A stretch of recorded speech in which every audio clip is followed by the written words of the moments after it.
Au milieu de toutes ces pièces de musique qui datent parfois d'un siècle, le petit Nao pourrait se sentir bien seul et un peu étranger. Et pourtant, bien au contraire, sur cette table, c'est lui la star.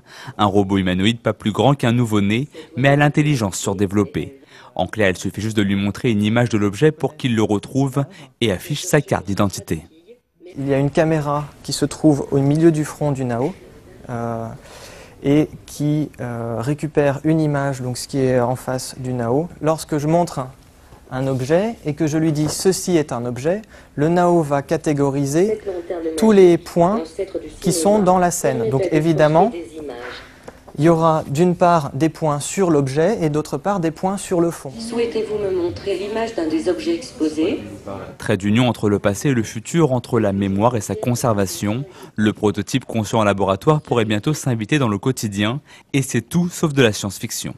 On pourrait tout à fait imaginer qu'un robot puisse rendre des services à des régisseurs de collection dans de vastes espaces de réserve, non pas pour le remplacer, mais pour l'aider et lui faciliter la tâche en localisant les objets, en lui permettant peut-être d'aller chercher les objets les plus lourds, de les repérer dans l'espace. Enfin, on peut imaginer tout un tas de fonctions. Une hypothèse qui pourrait ainsi concerner le futur Centre national du patrimoine qui s'installera à Cergy-Pontoise en 2013. Mais avant, Nao va continuer de tester sa technologie avec les visiteurs de l'exposition.